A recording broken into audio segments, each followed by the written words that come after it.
wanted to use Billy Short.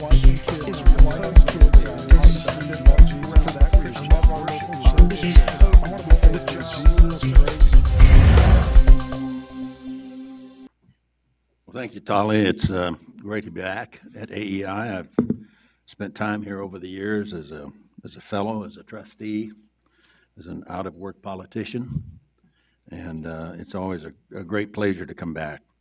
Being a fellow and a trustee at AEI has always put me in the company of some of the people I like and continue to admire most in the city.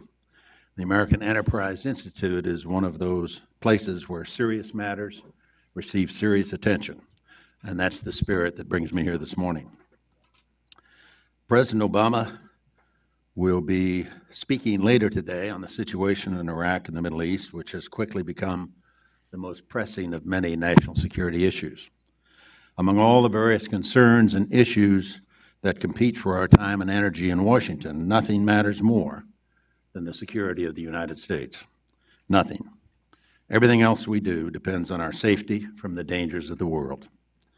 And of all the things our federal government attempts to do these days, the one obligation that only it can do is to defend the nation. It is a defining duty of the President as Commander-in-Chief under Article 2 of the Constitution, and the test of leadership that matters more than any other. The finest of our presidents have measured up to that test, and I've seen some of them in action. It's been my privilege over the years to play a part in some of the more critical national security decisions we've faced.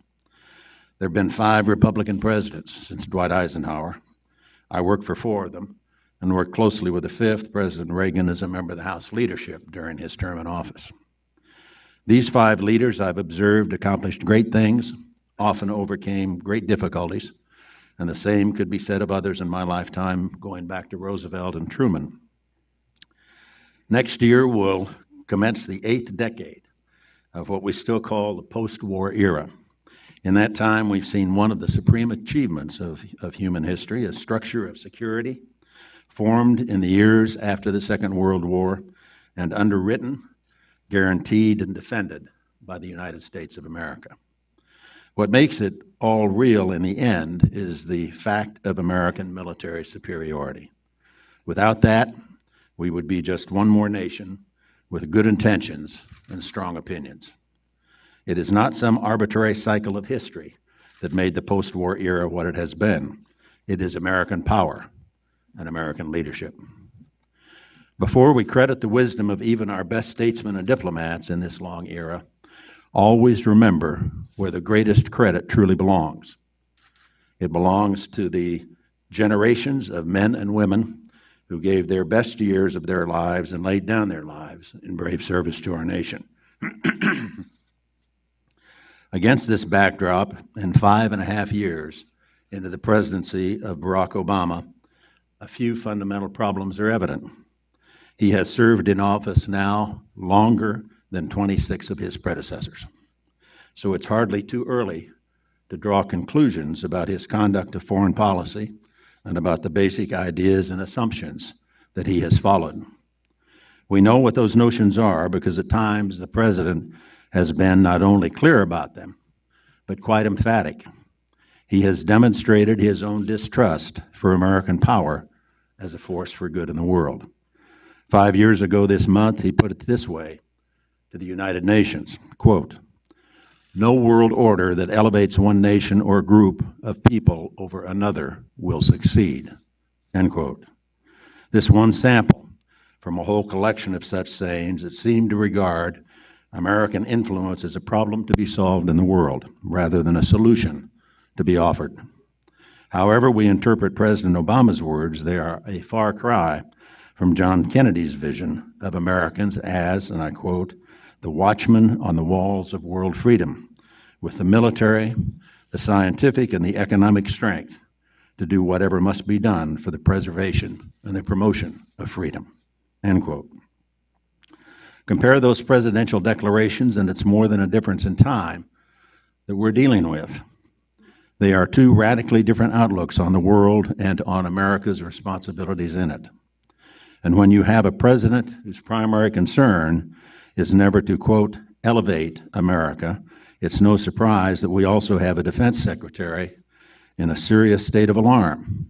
The world, as Secretary Hagel said a few weeks ago, is exploding all over. I'm here to tell you that there's a connection between these problems, between a disengaged president and some very volatile situations abroad. In a few hours, we'll hear what he has in mind for the terrorist onslaught currently in Iraq. We can hope for, and we should look for, signs of a forceful, bold, and immediate strategy to defeat ISIS. We can say already, however, that such a plan would mark an abrupt and dramatic departure from his record thus far. This is the same president, after all, who not long ago was assuring the nation that the tide of war is receding. Those words suited his purpose at the time, in 2012, and yet, of course, that was the very time when danger, now obvious to all, were gathering. In fact, all that receded from Iraq and elsewhere was American power, influence, and leadership.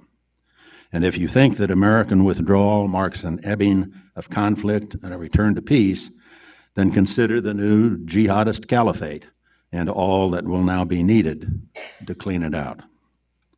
A few months ago, I traveled through the Middle East, visiting with old friends and governments in Arab nations and in Israel. Again and again, I heard the same question: just what is President Obama doing? How could he so carelessly sacrifice America's hard-won gains in the region, walking away from friends, leaving violent enemies to fill the void? Like many in our own country, these friends of America cannot understand why the president was so insistent on withdrawing American leadership just when it was needed most.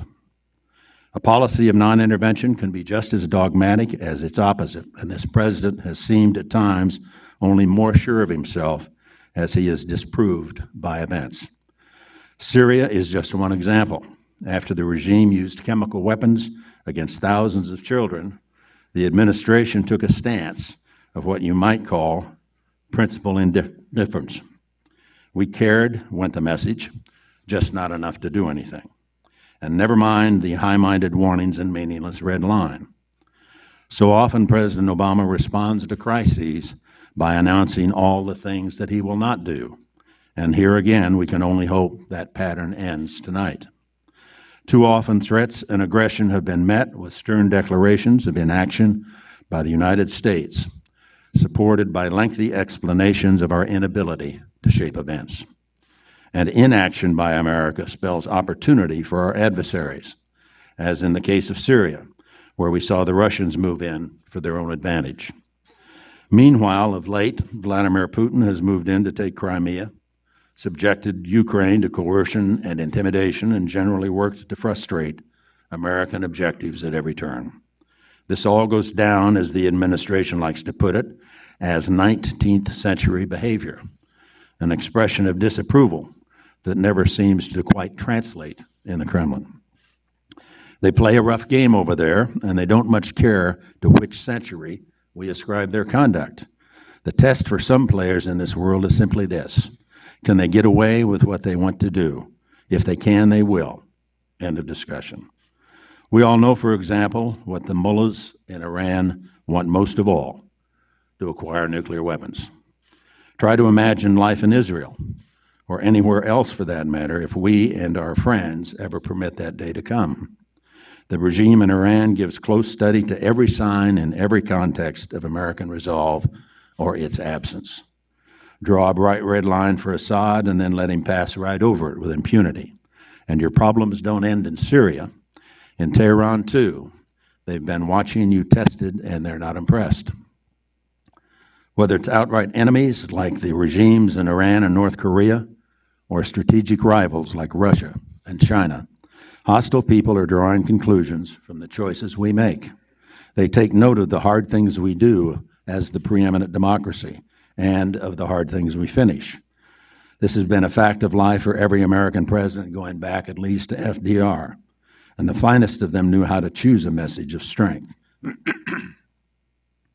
I think of Truman and Kennedy handling crises in Berlin, Nixon standing by Israel in the Yom Kippur War, or the Reagan military buildup of the 1980s, American resolve in unmistakable terms.